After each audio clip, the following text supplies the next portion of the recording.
The day Mark passed away, the world lost its color. He was my rock, my everything, the laughter in our home.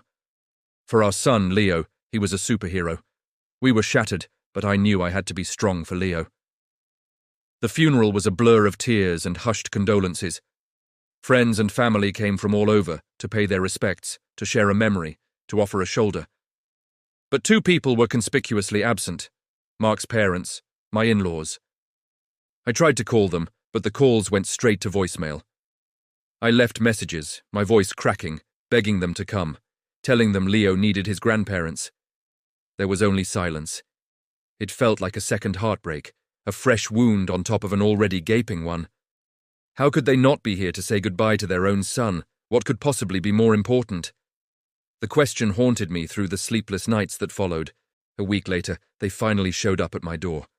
No phone call, no warning. My mother-in-law, Martha, pushed past me with a brisk, "We need to talk." My father-in-law, Richard, followed, his eyes avoiding mine. They sat on the sofa where Mark and I used to watch movies, and the sight sent a fresh pang of grief through me. Martha didn't waste any time. "We know this is a difficult time," she began, her tone anything but sympathetic. "But we need to discuss Mark's assets." I stared at her, stunned. Assets. Was that what they were thinking about? "His life insurance, the house. We need to know what you're planning." Richard chimed in. "We helped him with the down payment on this house, you know. We have a right to know." The air was sucked out of my lungs. I couldn't believe what I was hearing. "You missed your son's funeral," I whispered, the words barely audible.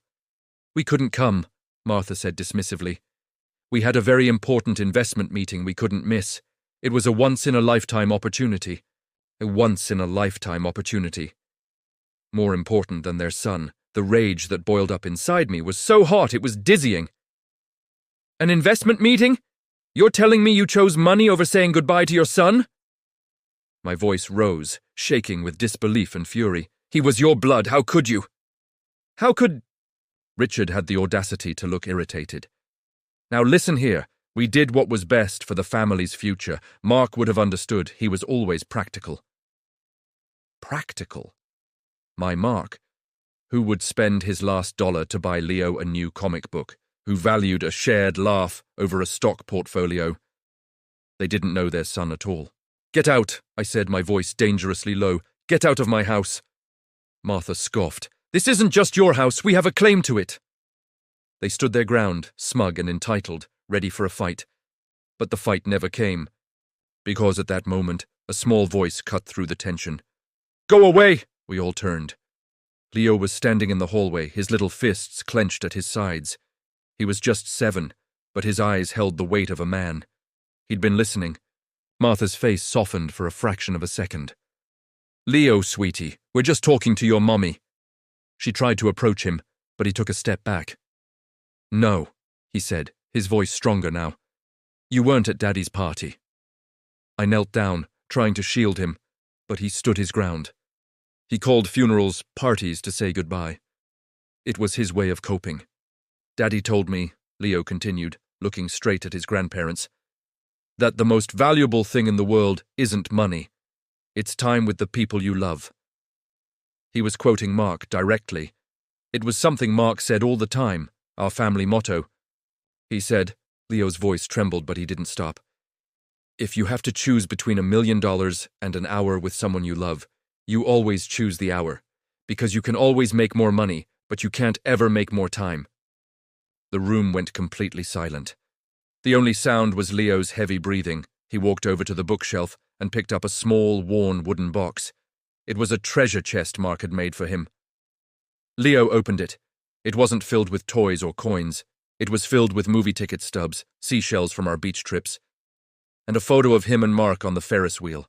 "This is my treasure," Leo said, his voice thick with tears he was trying so hard to hold back.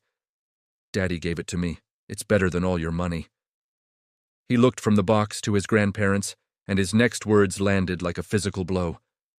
"You didn't come to Daddy's party. You don't love him, so you can't have his house, and you can't have me." Martha's face crumbled. The mask of cold calculation shattered, and for the first time, I saw a flicker of actual grief. Or maybe it was shame. Richard just stared at the floor, his face pale. They had no response. What could they possibly say? They had been completely and utterly dismantled by the simple, profound wisdom of a 7-year-old boy. They stood up, defeated. Without another word, they walked out the door, closing it softly behind them. I wrapped my arms around Leo, burying my face in his hair, and we just held each other. He was so brave, my little boy. He was so much like his father. In that moment, I knew we would be okay. The road ahead would be long and difficult, but Mark had left us the greatest inheritance of all, the knowledge of what truly matters. It wasn't in a bank account or a property deed. It was in the lessons he taught, the love he shared, and the incredible son he helped raise. My in-laws had made their choice. They chose money. But we had chosen love. And as Leo said, that's the real treasure. Thanks so much for listening. If you enjoyed this story, please like and subscribe for more.